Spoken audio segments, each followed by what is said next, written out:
Hai teman-teman Damasku semua, apa kabar? Semoga kalian semua dalam keadaan sehat ya.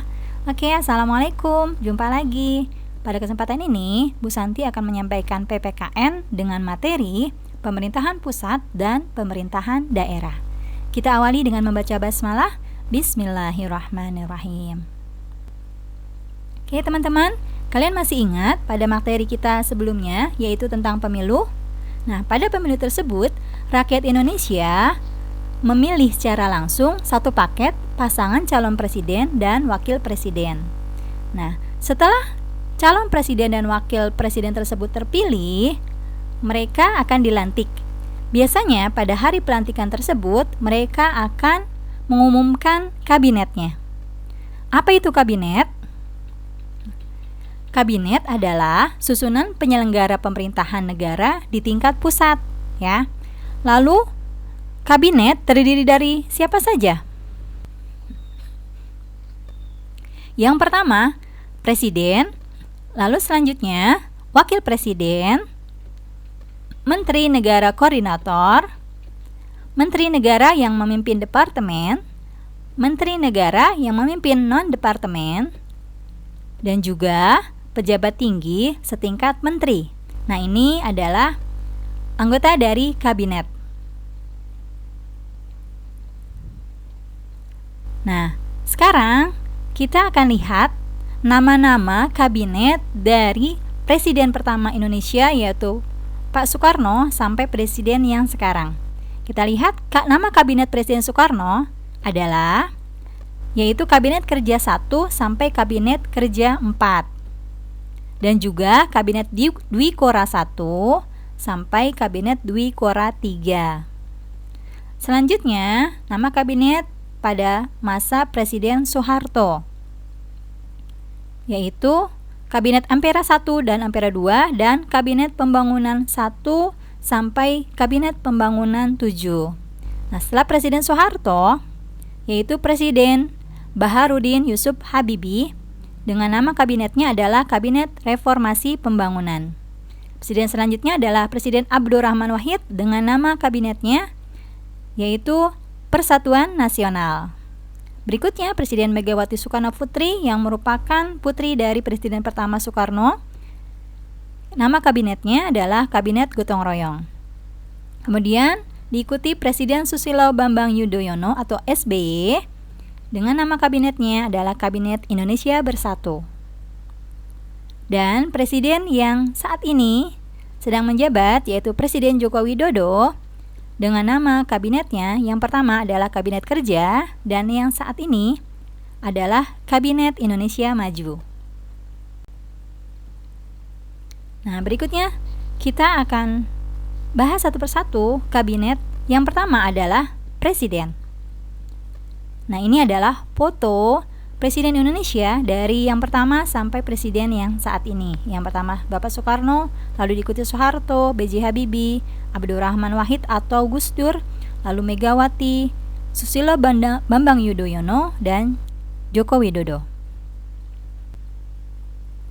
Nah, presiden mempunyai kekuasaan dan kewenangan seperti yang telah ditetapkan oleh Undang-Undang Dasar 45. Kewenangan presiden ini bisa sebagai kepala negara, juga bisa sebagai kepala pemerintahan. Nah, sekarang kita lihat tugas dan wewenang presiden sebagai kepala negara. Yang pertama adalah memegang kekuasaan tertinggi atas angkatan darat, angkatan laut, dan angkatan udara. Yang kedua, dengan persetujuan DPR, menyatakan perang, perdamaian, dan perjanjian dengan negara lain. Yang ketiga, menyatakan keadaan bahaya. Lalu yang keempat, mengangkat duta dan konsul dengan memerhatikan pertimbangan dari DPR. Lalu yang kelima, menerima duta dari negara lain. Dan yang keenam, memberi grasi dan rehabilitasi yang diajukan ke MA atau dengan memperhatikan pertimbangan dari MA atau Mahkamah Agung. Selanjutnya memberi amnesti atau abolisi. Amnesti adalah pernyataan terhadap orang banyak dalam terlibat tindak pidana untuk meniadakan hukuman pidana yang timbul dari tindakan pidana tersebut. Amnesti ini diberikan kepada orang yang sudah ataupun yang belum dijatuhkan hukuman. Selanjutnya, Presiden juga mempunyai tugas dan wewenang untuk memberikan gelar, tanda jasa, dan juga tanda kehormatan. Nah, ini adalah tugas dan wewenang Presiden sebagai kepala negara. Selanjutnya, tugas dan wewenang Presiden sebagai kepala pemerintahan. Yang pertama, mengajukan RUU kepada DPR. Lalu yang kedua, menetapkan PP atau peraturan pemerintah untuk menjalankan undang-undang. Yang ketiga adalah menetapkan Perpu atau peraturan perundang-undangan. Dan yang keempat, mengangkat dan memberhentikan menteri-menteri. Selanjutnya, nah ini adalah kabinet yang kedua, yaitu Wakil Presiden. Tugas dan wewenang Wakil Presiden antara lain, yang pertama membantu Presiden melakukan tugas-tugasnya, dan yang kedua menggantikan Presiden sampai habis masa waktunya jika Presiden mangkat atau berhenti ya.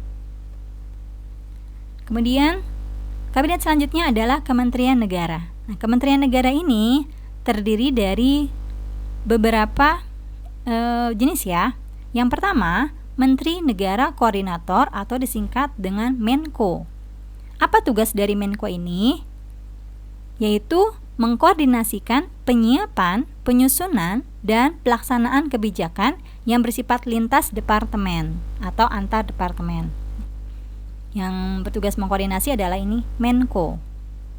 Nah, Menko di Kabinet Indonesia Bersatu ini atau di era Presiden Joko Widodo ada 4. Yang pertama, Menteri Koordinator Politik Hukum dan Keamanan atau disingkat Menko Polhukam yang saat ini dijabat oleh Mahfud MD. Selanjutnya, Menteri Koordinator Perekonomian atau Menko Perekonomian yang dijabat oleh Airlangga Hartarto. Selanjutnya, Menteri Koordinator Pembangunan Manusia dan Kebudayaan yang dijabat oleh Muhadjir Effendi. Dan yang keempat adalah Menteri Koordinator Kemaritiman dan Investasi yang dijabat oleh Luhut B. Panjaitan. Nah, ini adalah Menteri Negara Koordinator atau Menko. Terdiri 4 ya. Selanjutnya, Menteri Negara yang memimpin departemen dan non-departemen Kabinet Indonesia Maju. Nah, tadi ada 4. Nah, ini kelanjutannya. Menteri kelima itu Menteri Pertahanan, Bapak Prabowo Subianto, dan seterusnya. Sampai nomor 21 Menteri Komunikasi dan Informatika. Masih dilanjut lagi dengan Menteri Pertanian dan seterusnya. Dan terakhir Menteri Pemuda dan Olahraga. Ini adalah susunan Menteri Indonesia Kabinet Indonesia Maju. Berikutnya kedudukan dan tugas menteri. Apa saja? Sebelumnya kita fahamin dulu, menteri adalah pembantu presiden dalam bidang yang menjadi tugas dan kewajibannya. Sesuai dengan bidangnya yang tadi sudah disebutkan ya. Nah, tugas menterinya yang pertama adalah memimpin departemen sesuai tugas pokok yang telah ditetapkan oleh pemerintah. Lalu tugas yang kedua, menentukan kebijakan pelaksanaan bidang pemerintahan. Dan yang ketiga adalah membina dan melaksanakan kerjasama dengan departemen, instansi, dan organisasi terkait lainnya untuk memecahkan persoalan yang timbul. Ini 3 tugas menteri. Selanjutnya, kabinet selanjutnya adalah pejabat berkedudukan setingkat menteri negara. Bukan menteri, tapi kedudukannya setingkat dengan menteri negara. Yaitu, lanjut dari yang tadi ya, nomor 35, yaitu Kepala Staf Kepresidenan, lalu Sekretaris Kabinet, Kepala Badan Koordinasi Penanaman Modal, dan terakhir Jaksa Agung. Ini adalah 4 pejabat berkedudukan setingkat menteri negara. Nah, di sini kalian dapat lihat bagan organisasi departemen. Paling atas dipimpin oleh seorang menteri dengan dibantu staf ahli, lalu membawahi sekretariat jenderal dan inspektorat jenderal, lalu membawahi lagi direktorat jenderal A, direktorat jenderal B, dan direktorat jenderal C. Kemudian, sekarang kita akan membahas tentang pemerintahan daerah. Apa itu pemerintahan daerah? Yaitu penyelenggaraan urusan pemerintahan oleh pemerintah daerah dan DPRD menurut asas otonomi dan tugas pembantuan dengan prinsip otonomi seluas-luasnya dalam bingkai NKRI. Otonomi adalah hak untuk mengurus diri sendiri tanpa campur tangan dari orang lain. Hak otonomi ini adalah hak atau kewenangan dan kewajiban untuk mengatur dan mengurus sendiri urusan pemerintahan dan kepentingan masyarakat setempat menurut prakarsa sendiri berdasarkan aspirasi masyarakat sesuai peraturan perundangan. Selanjutnya, unsur pemerintahan daerah. Pemerintahan daerah mempunyai dua unsur. Nah, yang pertama adalah pemerintah daerah dan perangkat daerah. Lalu unsur yang kedua adalah DPRD. Nah, pemerintahan daerah terdiri dari yaitu gubernur yang membawahi provinsi dan juga bupati atau wali kota yang membawahi kabupaten atau kota. Lalu perangkat daerah provinsi itu terdiri dari sekretariat daerah, lalu sekretariat DPRD, dinas daerah, dan lembaga teknis daerah. Sedangkan perangkat daerah, kabupaten atau wali kota ditambah dengan kecamatan dan kelurahan. Ini adalah unsur pemerintahan daerah, yaitu terdiri dari dua, pemerintah daerah dan DPRD. Pemerintah daerah bersama dengan perangkat daerah. Kalian dapat lihat struktur organisasi pemerintahan provinsi. Bagian paling atas adalah DPRD, Perda, dan pemerintah daerah atau gubernur sederajat ya. Di bawah DPRD ada Sekwan atau sekretaris dewan.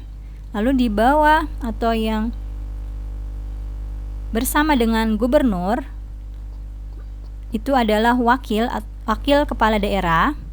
Lalu dibantu oleh Sekda atau sekretariat daerah dan juga Bapeda atau Badan Perencana Pembangunan Daerah yang membawahi lembaga teknis daerah dan dinas-dinas daerah. Nah, ini adalah struktur organisasi pemerintahan kabupaten atau kota. Jika dilihat, hampir sama dengan struktur organisasi pemerintahan provinsi. Sekretariat daerah dipimpin oleh sekretaris daerah yang bertugas membantu kepala daerah dalam menyusun kebijakan dan mengkoordinasikan dinas daerah dan lembaga teknis daerah. Sedangkan sekretariat DPRD dipimpin oleh sekretaris DPRD, diangkat dan diberhentikan oleh gubernur atau bupati wali kota dengan persetujuan DPRD. Sedangkan dinas daerah merupakan unsur pelaksana otonomi daerah yang dipimpin oleh kepala dinas yang diangkat dan diberhentikan oleh kepala daerah atas usul sekretaris daerah.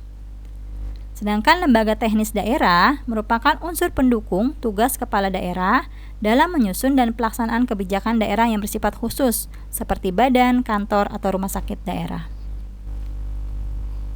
Kecamatan dibentuk di wilayah kabupaten atau kota dipimpin oleh camat, yang dalam pelaksanaan tugasnya memperoleh pelimpahan sebagian wewenang bupati atau wali kota untuk menangani sebagian urusan otonomi daerah. Camat diangkat oleh bupati atau wali kota. Lalu kemudian desa atau kelurahan dibentuk di wilayah kecamatan dan dipimpin oleh kepala desa atau lurah. Kepala desa dan lurah dalam pelaksanaan tugasnya memperoleh pelimpahan dari bupati atau wali kota dan bertanggung jawab kepada bupati atau wali kota melalui camat. Sekarang kita akan mengetahui apa saja larangan bagi seorang kepala daerah. Yang pertama, kepala daerah dilarang untuk membuat keputusan yang secara khusus menguntungkan dirinya sendiri atau keluarganya atau kroni, para sahabat-sahabatnya, dan juga golongan tertentu yang bertentangan dengan peraturan perundang-undangan. Larangan yang kedua, kepala daerah tidak boleh turut serta dalam suatu perusahaan, baik milik swasta negara, ataupun yayasan bidang apapun.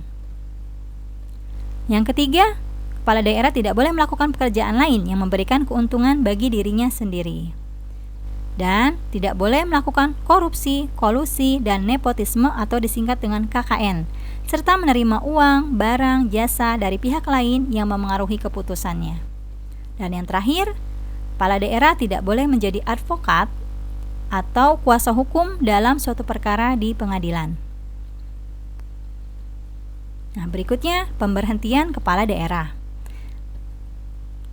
Kepala daerah masa kerjanya 5 tahun, tetapi dapat dipilih kembali dalam 1 kali masa jabatan berikutnya. Kepala daerah dapat berhenti karena yang pertama karena berakhir masa jabatannya, lalu yang kedua karena meninggal dunia, yang ketiga karena permintaan sendiri, dan yang keempat karena diberhentikan. Kepala daerah itu dapat diberhentikan jika yang pertama tidak dapat melaksanakan tugas secara berturut-turut dalam waktu 6 bulan. Yang kedua, dinyatakan melanggar sumpah kepala atau wakil kepala daerah. Dan yang ketiga, tidak melaksanakan kewajiban kepala atau wakil kepala daerah. Nah, sekarang kita akan lihat hubungan antara pemerintah pusat dan pemerintah daerah.